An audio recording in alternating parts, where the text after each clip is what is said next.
আসসালামু আলাইকুম ভাই ও বোনেরা, সবাই কেমন আছেন? আমি এখন আছি 300 ফিট রোডে, যাব সায়দাবাদ টিকাতলি এ রোডে। ভাইরাল যে জায়গাটা আর কি, 300 ফিট রোডের যে ভাইরাল একটা জায়গা আছে, সেনা বাহিনীদের ওই যে লোগো টোগো রাস্তার, ঠিক আছে, সে জায়গা হয়েই যাব। আপনারা দেখতে পারবেন। রাত বাজে 11:26। আপনার এখনো আমরা ডিউটি করতেছি। সরকারিভাবে 9টা থেকে 5টা পর্যন্ত দিয়া। আসলে বাংলাদেশে কোম্পানিগুলোতে কখনোই টাইমিং মেনটেন হয়ে ডিউটি হয় না। আপনারা মনে করেন না আমি ভিডিও করতেছি বিধায় ইন্ডিকেটার দিই নাই। অবশ্যই আমি ইন্ডিকেটার দিছি, গাড়ি স্লো করছি, এখন ঘোরাচ্ছি। যেহেতু আমরা প্রফেশনাল ড্রাইভার, অপেশাদার না, পেশাদার ড্রাইভার। এই যে সেই ভাইরাল জায়গাটা, ঠিক আছে, ওই যে দেখেন আরও ছবিটা উঠাইতেছে মানুষে, ঠিক আছে, এই যে দেখেন। তো এই হলো বিষয়। এই যে সেই ভাইরাল জায়গা, ঠিক আছে, এই যে সেই ভাইরাল জায়গা আপনাদেরকে দেখাচ্ছি। অনেক লোক ছবি টবি উঠাইতেছে। তো আমরা যেহেতু পেশাদার ড্রাইভার, অপেশাদার না, সেক্ষেত্রে মনে করেন যে আমাদের জন্য আসলে আমরা অনেক কিছুই এক হাত দিয়ে করতে পারি, ঠিক আছে, আমরা আসলে অনেক কিছুই এক হাত দিয়ে করতে পারি, ঠিক আছে। তো ওই ভাইরাল জায়গা ছাড়ি গেলাম, রাত অনেক হয়ে গেছে, তারাই ছবি টবি উঠলাম না, তার কারণ আসলে 300 ফিট রাস্তায় কখন কি হয় না হয় আল্লাহ বাঁচাইলে অন্য একদিন দেখাবো। এই যে বসুন্ধরা এইচ ব্লক সুজা, আর কুড়িল হলো ড্রাইনে। তো এখন মনে করেন গাড়ি আমি বেশি জোরে চালাচ্ছি না, আস্তেই চালাচ্ছি, দেখতেই পাচ্ছেন 50 স্পিড। তো আসলে রানিং অবস্থায় বেশি জোরে কথা, যেহেতু আমি নিজের ভিডিও নিজে করতেছি, সেক্ষেত্রে গাড়ি বেশি জোরে টানা যাবে না। আস্তে আস্তে যাচ্ছি। বাম দিয়ে গেলে বসুন্ধরা, এরপরও আর একটা অপশন আছে, সেটা দিয়েও বসুন্ধরা যাওয়া যায়। ওই যে এই যে বসুন্ধরা স্টাফ, বসুন্ধরা আবাসিক এলাকা লিখে আছে। তো আসলে আমরা যারা ড্রাইভার, যারা গাড়ি চালাই, তারা সবসময় সতর্কভাবে গাড়ি চালাবো। আসলে আমার ফেসটা আনা, মাঝখানে লুকিং গ্লাস দিয়ে কিছু আনা যাবে, দেখতে পারবেন কিনা জানিনি। এই যে দেখা যাচ্ছে। আসলে চালানো অবস্থায় বেশি কিছু করা যায় না। আপনাদের সাথে লং টাইমে একটা ভিডিও করতে হবে, তাই গাড়িতে কেউ নাই, সবাইকে নামাই দিছি। এখন যাচ্ছি নিজের বাসার দিকে। গাড়ি জমা করবো। ড্রাইভারদের কষ্টর কথা আর কি বলবো। এখন রাত বাজে 11:30, গ্যাস নেবো। গ্যাস নেওয়ার পরে গাড়ি বন্ধ করব। গাড়ি বন্ধ করার পরে বাসায় যাব, খাওয়া দাওয়া করবো, ফ্রেশ হবো, খাওয়া দাওয়া করবো, তারপরে যাই ঘুমাবো। তো ধরেন নর্মালি 2:30-3টা বাজবে, আবার সকাল 8টা-9টার দিকে আসো। এই জন্য বাংলাদেশে আসলে কোনো নিয়ম সহজে চলে না, সবাই হলো খাতা কলমে। বাস্তব নিয়মটা খুবই কঠিন, ঠিক আছে। আমি গাড়ি এখন একটু হালকা টান দেবো, বেশি জোরে যাওয়ার চেষ্টা করবো না, যেহেতু আমি নিজেই ভিডিও করতেছি, নিজেই কথা বলতেছি, সেক্ষেত্রে আস্তে আস্তেই যাওয়ার চেষ্টা করব। আর আসলে গ্যাস নেওয়া যে কি প্যারা, এখন গ্যাস পাম্পে গেলে বুঝতে পারবো কি অবস্থা। তারপরও ঘরেন টান, গাড়ি অলরেডি 100 উঠে গেছে। আসলে গাড়ি যদি ভালো থাকে, ইঞ্জিন যদি ভালো থাকে, বডি যাই হোক, আমার মোটরসাইকেলের মতো গাড়ির অন্য কিছু যাই হোক, ইঞ্জিন ভালো আছে এবং বডি ভালো আছে, সাসপেনশন, টায়ার, ওয়ারিং এইগুলো ভালো আছে। যেমন একটা গাড়ি চালাতে হর্ন লাগে, ঠিক আছে, তারপরে মনে করেন যে আপনার টায়ার ভালো লাগে, চ্যাসিস, ঠিক আছে, সব কিছু মিলিয়ে মনে করেন যে গাড়ি ভালো থাকলে ভালো। আসলে আমার মোটরসাইকেল অত চাকচুক না, ঠিক আছে, লং টাইম ভিডিও হয়ে যাচ্ছে। সামনে গ্যাস নেবো বিধায় এমনকি এদিক দিয়ে যাব না মহাখালী যে গ্যাস নেবো, এটা ভাবতেছি কি করব। ডিসন পেন্টিংয়ে আছি,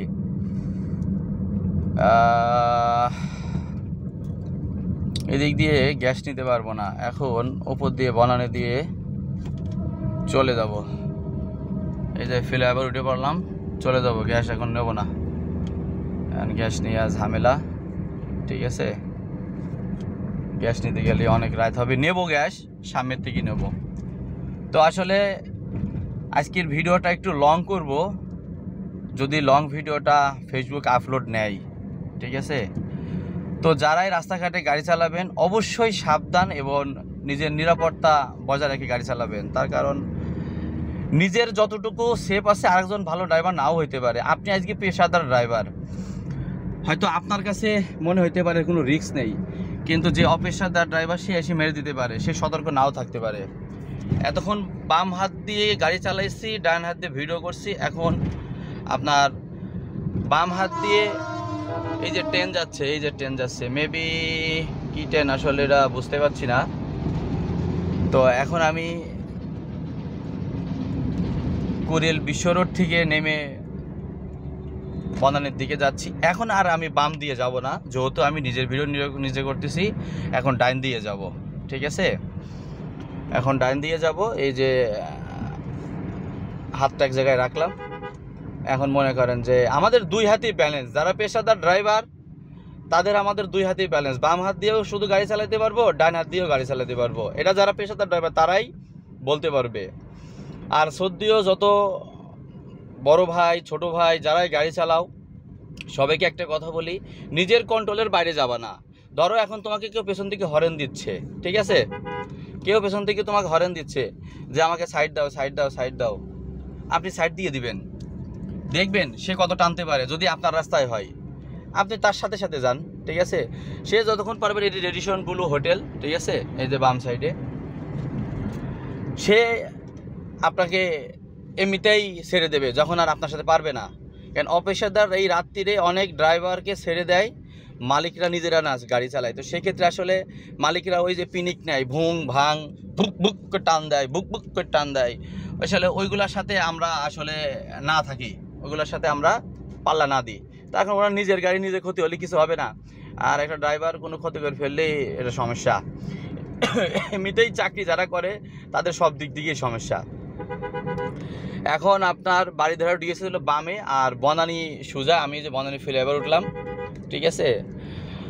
আর একটা কথা বলি, যারা বাসে, প্রাইভেটে, ট্রাকে পানির বোতল খান এবং সিগারেট খান, ঠিক আছে, তারপর বিভিন্ন জিনিস যারা খান, তাদেরকে উদ্দেশ্য করে একটা কথা বলি, আপনারা পানির বোতলের মুটকিটা লাগাই ফেলবেন না, গাড়িতে রাখবেন, নির্দিষ্ট জায়গা হলে তখন ফেলবেন। তার কারণ আপনি বোতলটা খাওয়ার পরে ফেলে দিলে যে মোটর সাইকেলগুলো যে গাড়ি চালায়, বোতলটা যদি মুটকি লাগানো থাকে তাহলে বোতলটা হার্ড থাকবে।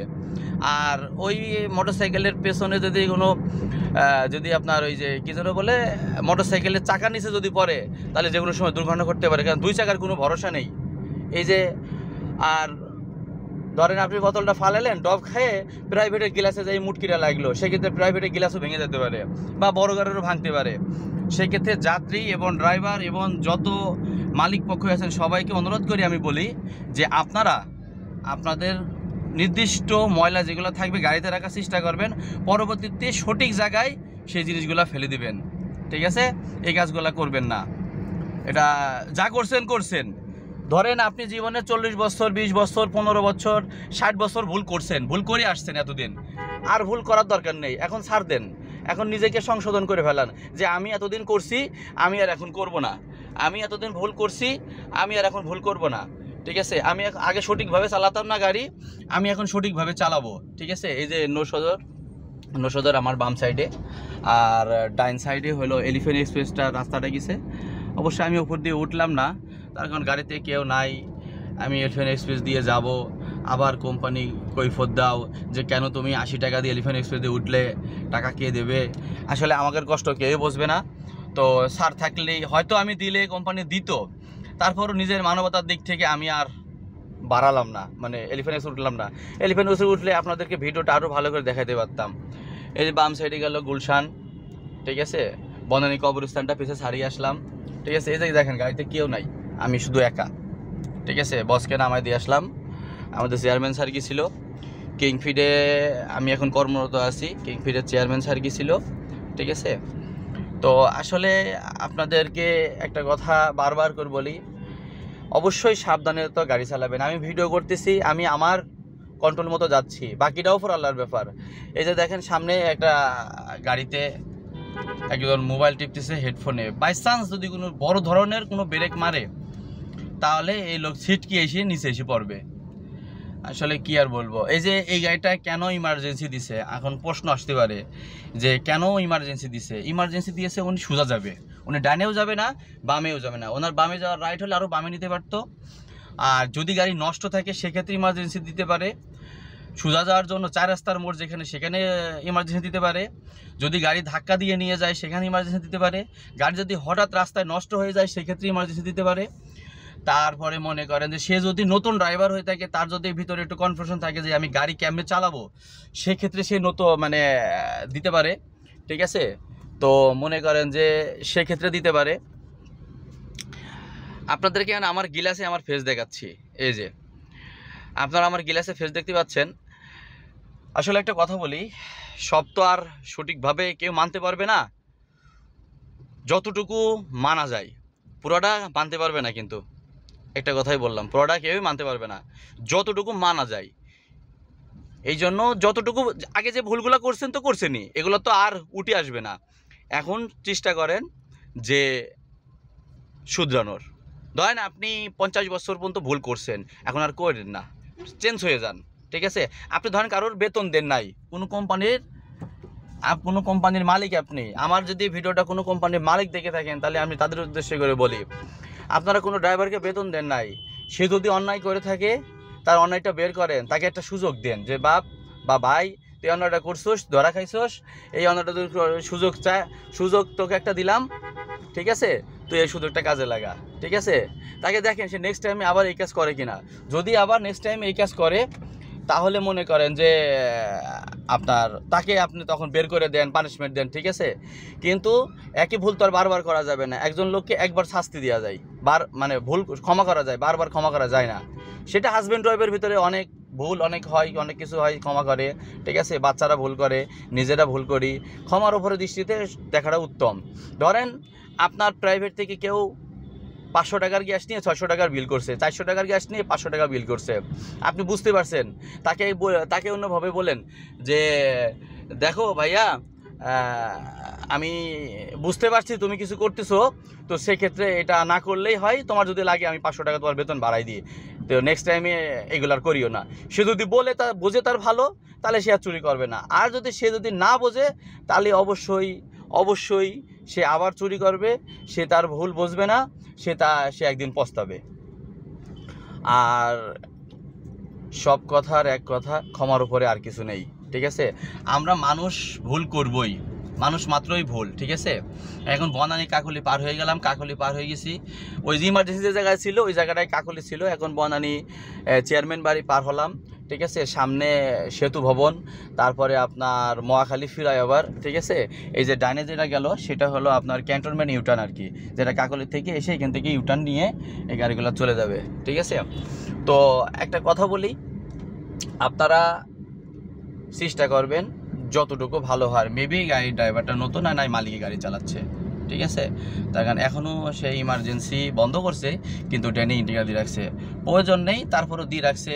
সে মনে করছে যে এটা দিলে তার কাছে সেফ। পেছনের গাড়ি ওই যে দেখেন ইমার্জেন্সি দেওয়া, ও দাঁড়িয়ে আছে, ওই যে দেখেন ইমার্জেন্সি দেওয়া, ও দাঁড়িয়ে আছে, মেবি ওর কোনো কাজ আছে। আমি মহাখালী ফ্লাইওভার দিয়ে যাচ্ছি এই কারণেই, আমি আপনার বিজয় সরণির ওখানে একটা সিএনজি পাম্প আছে, আমি ওখান থেকে গ্যাস নিব, এই কারণে আমি এদিক দিয়ে যাচ্ছি। আর এই ভিআইপি রোডটা এখন ফাঁকা থাকার সম্ভাবনা বেশি। ঠিক আছে, ভিআইপি রোডটা এখন ফাঁকা থাকার সম্ভাবনা বেশি, এই জন্যে। ওই যে একটা মুরগির গাড়ি যাচ্ছে দেখেন, ওটা আপনার মুরগি নিয়ে আসলো, হয়তো টাঙ্গাইল থেকে হোক, যে দিক থেকে নিয়ে আসলো, ওটা একটা টাইমিং আছে। আমি এখন বামে ইন্ডিকেটার দিচ্ছি, ইন্ডিকেটার আমি মিস করি না। এই গাড়িটা কিন্তু এখনও যাচ্ছে, হ্যাঁ, ড্রাইভার না মালিকের গাড়ি চালাচ্ছে, আমি যতটুকু বুঝলাম। ঠিক আছে, তো একটা কথা বলি, আমি আবারও আমার দিকে ক্যামেরাটা নিয়ে আসলাম, আমি কথা বলতেছি আমাকে দেখার জন্য, আমি ক্যামেরাটা আয়নাটা এদিকে ঘোরালাম, আমি ঠিকই দেখে গাড়ি চালাচ্ছি, টেনশন নিয়েন না, আল্লাহ ভরসা। এখন একটা কথা বলি আপনাদেরকে, আপনারা সবসময় সতর্কমূলক গাড়ি চালাবেন।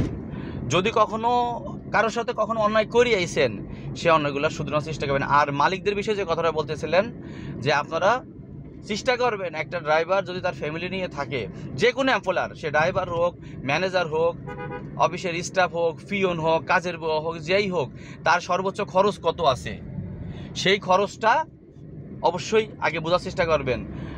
আপনার কোম্পানিতে তাকে যদি আপনি ধরেন, কারোর মনের আশা তো 100% পূর্ণ করতে পারবেন না, যতটুকুই পারেন চেষ্টা করবেন করার। যদি আপনি ততটুকু করতে পারেন সেই এমপ্লয়ার, তাহলে সেই এমপ্লয়ার যে পিয়ন, সে এক কাপ চা দেওয়ার সময় চিন্তা করবে যে একটু চিনি, ডায়াবেটিসের কথা কইছে, একটু চিনি একটু কম দিয়ে আমার মালিকের ছেপ হবে। আমি এখানে 3টা চা বানাতাম, এখন আমি 5টা চা বানাবো। সে আপনাকে কোনো না কোনোভাবে আপনার লাভ করে দেবে, ঠিক আছে। আপনি কাজের বুয়াকে বেতন কম দিবেন, আপনার কাজের বুয়া কাপড় কাচবে না ভালো করে, ঘর মুছবে না ভালো করে, তাকে 500 টাকা বাড়াই দেন, তাকে মাঝে মধ্যে ভালো মন্দ খাওয়ান, সাথে করে ঘুরতে নিয়ে যান, একসাথে খান, দেখবেন সে ঘর পরিষ্কার না, ঘর পরিষ্কার করতে করতে টাইলসের কালার চেঞ্জ করে দিব। কথা বোঝেন নাই? আপনি বুঝতেই পারবেন না নতুন টাইলস না পুরাতন টাইলস, ঠিক আছে। এই যে আপনার জাহাঙ্গীর গেট, ঠিক আছে, এই যে পেছনে হলো জাহাঙ্গীর গেট। এখন আপনার প্রধানমন্ত্রীর কার্যালয়, মানে এটা আগে ছিল মাননীয় প্রধানমন্ত্রী শেখ হাসিনার প্রধানমন্ত্রীর কার্যালয় ছিল, ওখান থেকেই গ্যাস নিব, ঠিক আছে। যাই হোক, রাজনীতির কথা আমি বলবো না, যাক বোঝানোর জন্য এই কথাটা বললাম। তার কারণ যেহেতু উনি অনেক দিন সরকারিতে ছিল, কি করছে না করছে এটা বাংলাদেশ জনগণ জানে, 5 তারিখে কী হয়েছে না হয়েছে, যাই হোক ওইটা আমার সাবজেক্ট না। আর দ্বিতীয় কথা হলো, আপনারা একটা লোককে যদি সম্মান দেন, ধরেন আমি রাস্তাতে একজনকে স্যার বললাম, সে যদি এখন আমাকে বলে ওই বেটা আমি তোর কিসের স্যার, যাই হোক এটা সে বলতেই পারে, রাগ করা কিছু নেই, ঠিক আছে। তো যাই হোক, সেও বলতে পারে, আর সেও সুন্দরভাবে বলতে পারে যে ভাইয়া বলো কি সমস্যা। তখন যখন সে ভাইয়া বলবে, তখন আপনি স্যার বলে, এই যে প্রধানমন্ত্রীর কার্যালয়, এই যে এখন আর সেই আগের মতো এখন প্রশাসন থাকে না, এখন খুব নিরিবিলি, ঠিক আছে। এই হলো অবস্থা, আপনাদেরকে দেখালাম। আমি সামনে গ্যাস নিব, এখন এটা কি গ্যাসের সিরিয়াল না তেলের সিরিয়াল, এটা আগে আমাকে একটু জানতে হবে, ঠিক আছে। মেবি এটা তেলের সিরিয়াল, আর ওই পাশেরটা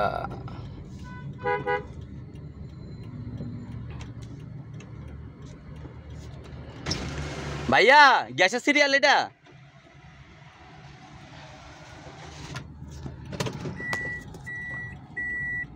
এটা হলো গ্যাসের সিরিয়াল। আমি যত বুঝতে পারি নাই, কারণ এখানে অকটেন আছে, গ্যাস আছে, সেই হিসাবে মনে করেন যে আমাকে তো বুঝাই, এই যে ব্যাকলাইটের অবস্থা ভালো না। আসলে আমরা পেশাদার ড্রাইভার, তো আমাদের কাছে অনেক কিছুই সম্ভব, ঠিক আছে। এই যে গাড়িটা চলে গেল, এখন আমি এই দিকে লাগাবো, ঠিক আছে। গাড়িতে যে গ্যাসের অবস্থা, আমি যাইতে পারবো না, সেক্ষেত্রে আমাকে গ্যাস, এই যে অকটেন, এখানে পাম্পের অকটেনটা ভালো, ঠিক আছে। এই জন্য মনে করেন যে মানুষ সবসময় এখানে অকটেন নেওয়ার চেষ্টা করে। আর একটা কথা আপনাদেরকে বলি, যেহেতু চলে আসছি, ঠিক আছে, আমার ফেসটা নিয়ে আসি। ভালো থাকবেন। আসসালামু আলাইকুম ওয়া রাহমাতুল্লাহি ওয়া বারাকাতুহু। লাস্ট একটা কথা বলে যাই, কারোর হক মারবেন না, কারোর হক মারবেন না। যে কোনো একটা কোম্পানি, আমার এই যে স্টারিং ধরে বললাম, ঠিক আছে, যে কোনো একটা কোম্পানি আমার বেতন দেয় নাই, যে কোনো একটা কোম্পানি, নাম বলবো না। আমি উপরওয়ালার কাছে বিচার দিছি যে আল্লাহ, ওই কোম্পানির মালিক এবং কর্মচারীরা যারা আমার বেতন আটকায় দিছে, তাদেরকে সই বোঝার তৌফিক দান করো। যে কোনো কিছু করে নাই তাকে দোষ দিছে। আমার কাছ থেকে যখন গাড়ির চাবি টাবি সব কিছু বুঝে নাই, তখন আমাকে বলছিল তুমি বেতন পাবা, তোমার সাথে কোনো সম্পর্ক নাই, তুমি বেতন পাবা, ঠিক আছে। কি হয়েছে না হয়েছে আমি জানি না, আমার কাছে গাড়ির চাবি চাইলো, আমি সব কিছু বুঝে দিলাম, ঠিক আছে। আমার বেতনটা দিল না, ঈদের মাস ছিল, আমি খুব কষ্টে ছিলাম, ঠিক আছে। যাই হোক, আমার কোম্পানির মালিক, কোম্পানির এমপ্লয়ার ওরা যদি বুঝতো যে একটা মানুষের বেতন না দিলে সে মানুষটা কেমনে চলবে, ঠিক আছে, তাহলে কখনোই আমার বেতনটা আটকাতো না, ঠিক আছে, কখনোই আমার বেতনটা আটকাতো না। হ্যাঁ, কি আর বলবো। এই যে পাম্পে ঢুকে যাব, টাচ ফিলিং স্টেশন। আমার বেতনটা ওনারা দেয় নাই। আল্লাহ তাদের বিচার করবে, কারণ আমি যত অন্যায় করি নাই, আমার বেতনটা তারা দেয় নাই। আজ হোক কাল হোক এর বিচার অবশ্যই আল্লাহ করবে। তার কারণ আমার কোনো অপরাধ ছিল না। আমি এখনও বসে এই গাড়িতে বসে বলছি, রাত বাজে প্রায় 11:46। আমার কোনো অপরাধ ছিল না, ওরা আমার বেতনটা দেয় নাই। ঠিক আছে, আমার 5-এর বেতন দেয় নাই, 6-এর বেতনটাও দেয় নাই। যে কদিন ডিউটি করছি সেটাও দেয় নাই। আরও আমার নিজের পকেট থেকে আমি গ্যাস নিয়েছিলাম। ঠিক আছে, আমি তো জানি না যে আমার সামনে আমার বিপদ আসছে। ঠিক আছে, যদি জানতাম তাহলে তো আমি সতর্ক হতাম। সতর্ক হওয়ার আর কি আছে, গরিবের পেটে বড় লোকরা সারা জীবন লাথি মারে, এটাই হলো নিয়ম। অনেক কষ্টে কথাটা বললাম। ঠিক আছে, গরিবের পেটে বড় লোকরা সারা জীবন লাথি মারে। যদি আমার এই ভিডিওটা ওই কোম্পানির কেউ দেখে থাকে তো অবশ্যই বলবো আমার হকটা মারা ঠিক হয় নাই। তার কারণ আমার কোনো অন্যায় ছিল না। আমার একবার মনে পড়লেই চোখ দিয়ে পানি আসে যে এখানে আমার কোনো অন্যায় নেই, সেখানে কেন আমার এত বড় একটা ক্ষতি করলো।